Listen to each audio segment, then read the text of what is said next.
Civil Media. Поднесов представки за 5 случаи, за 5 интернет страници. Одлуката на Советот за етика или во моја полза е за 4 од тие случаи, а една представка е отфрлена како неоснована, но има и неколку други одлуки кои што биле дел од последната седница на Советот за етика.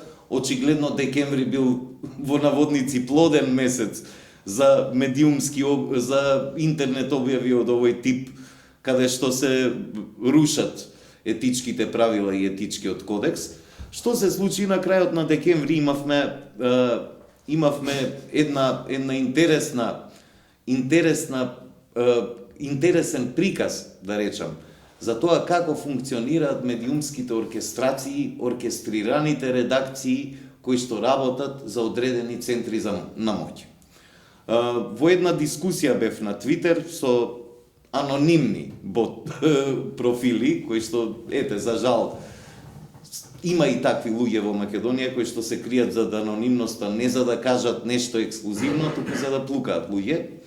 И во еден од тие твитови во таа дискусија, јас едноставно кажав дека граѓаните се тие кои што гласале за, дел од граѓаните гласале за поранешната власт и дека тоа зборува за вредностите на тие луѓе.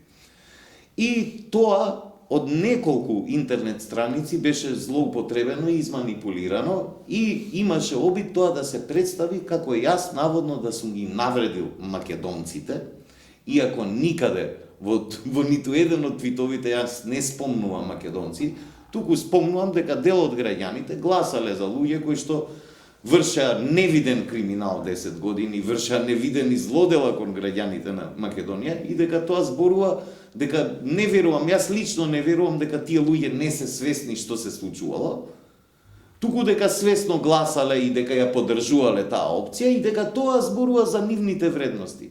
Тоа не зборува воопшто генерално за вредностите на македонскиот народ, на албанскиот народ или на било кој народ, ниту пак зборува за вредности на колективитети некакви.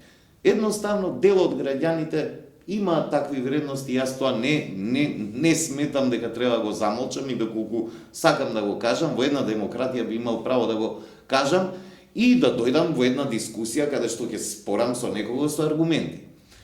За жал, вечер, Инфомакс, Курир, Нетпрес и Република објавија содржини кои што апсолутно не кореспондираат со тоа што јас го кажав. Туку тоа што јас го кажав беше извлечено од контекст и беше коментирано, а не беше известувано за тоа. Одлуката на Советот за етика за 4 од овие портали е во полза моја дека го прекршиле кодексот на честа, а меѓу другото во тие одлуки за други медиуми и други случаи имате и интересни одлуки за говор на омраза од еден портал прилично популарен кој што објавува пост на некоја навивачка група каде што се мрази една етничка заедница. И кое што е сосем спротивно од кодексот на етика, па и од препораките на Советот на Европа, кој што Советот на етиката ги наведува во одлуката.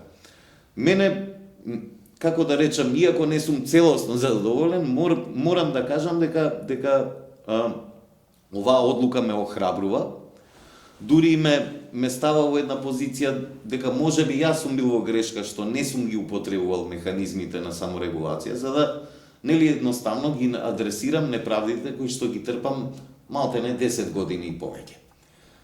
И затоа и ги охрабрувам сите граѓани, сите новинари, јавни личности, било кој што се чувствува повреден од некоја медиумска објава да ги користи овие саморегулаторни механизми.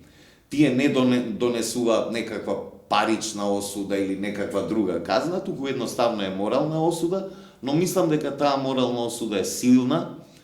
Граѓаните, општеството чита, разбираат, гледаат медиуми и разбираат дека тоа што се случува дека не е во ред. Секако дека овој период на неказнивост, не само во делот на саморегулацијата, туку и во делот на регулацијата, во делот на клеветата и навредата, во делот на говорот на омраза особено, треба да престане овој период на неказнивост и институциите треба здраво да си ја фатат работата. Ете новинарската фела, оној професионален дел од неа, сепак ете покажува сериозни намери да го адресира ова прашање.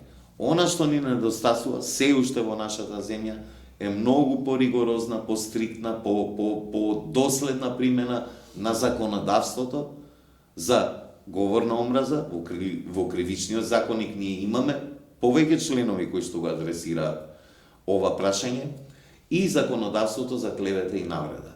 Мора да дојдеме до ситуација каде што овој медиумски простор ќе се ослободи од овие задушувачи кои што не се тука да информираат на тој простор, да информираат за интересот на граѓаните, за она што ги тишти нив, за она што го тишти општеството, за проблеми, за аргументи, за документи, за афери, туку се тука за да остваруваат нечии туѓи цели, други цели, парцијални цели, цели на центри на моќ, цели на центри на политичка моќ, цели на центри на економска моќ.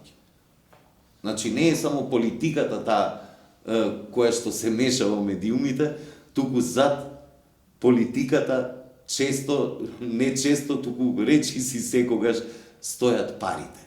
И дека на граѓаните треба да знаат дека на крајот на денот од тоа што се случува некој заработува. Затоа ги охрабрувам да бидат гласни и да ги адресираат овие аномалии кои што веројатно секој ден им поминуваат на нивните таймлайнови, на социјалните мрежи, на нивните телефони. Не го прифаќајте безпоговорно тоа што ви се сервира. Молкот видовме до каде не доведе, имавме една многу лоша деценија, немојте да молчите, бидете гласни, затоа што само така ќе дојдеме до една многу попристојна ситуација. Цивил медија